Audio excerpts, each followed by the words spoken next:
حالیہ بارش اور سیلاب سے متاثرین کی امداد اور راحت کی تقسیم کے انوکھے طریقے کو اپناتے ہوئے صفا بیت المال نے بالاپور کے ایک وسیع شادی خانے میں غذائی اجناس، برتن، ملبوسات وغیرہ کے اسٹال لگائے، جہاں متاثرین انہیں فراہم کردہ 10,000 روپے کے ٹوکن سے اپنی پسند اور ضرورت کی چیزیں حاصل کر سکتے ہیں۔ صدر بیت المال مولانا غیاث احمد رشادی نے میڈیا کو اس انوکھے پروگرام کی تفصیلات سے واقف کرواتے بتایا کہ برکاتہ صفا بیت المال انڈیا نے حالیہ موسلادھار قیامت خیز بارش کے بعد متاثرین تک پہنچ کر ان لوگوں کے گھروں کی صفائی کا کام کیا اور جو محصورین پانی میں تھے ان کے بچانے کا اور ان کے ساز و سامان کی منتقلی کا کام کیا۔ پھر اس کے بعد ہم نے مجامع سروے کیا ہے ہمارے سروے ٹیم کے ذریعے سے الحمدللہ۔ اس کے بعد ہم نے ان کو 10,000 مالیتی کوپنز اور 5,000 روپے مالیتی کوپنز دیے گئے، اور آج جیسے کہ آپ دیکھ رہے ہیں یہ منظر، یہاں پر ہم نے ایک فری شاپنگ سنٹر دو روزہ قائم کیا ہے۔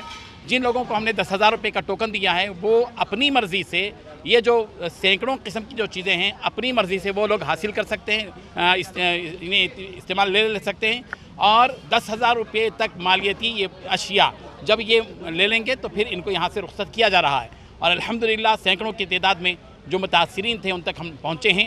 ایک ایریے کے لحاظ سے ہم یہ کام کر رہے ہیں۔ یہ پہلا مرحلہ ہے جو ہم نے یہاں پل گارڈن میں بالاپور روڈ پر ہم نے یہ کام شروع کیا ہے، شاپنگ سینٹر بنایا ہے، اور الحمدللہ سینکڑوں کی تعداد میں یہاں مال دیا جا رہا ہے۔ 50 لاکھ روپے مالیتی پہلے مرحلے میں تقسیم ہو رہی ہے، اور دوسرے مرحلے کا انشاءاللہ 5-6 دن کے بعد آغاز ہوگا، اور اس میں بھی 50 لاکھ روپے مالیتی اشیاء دی جائیں گی۔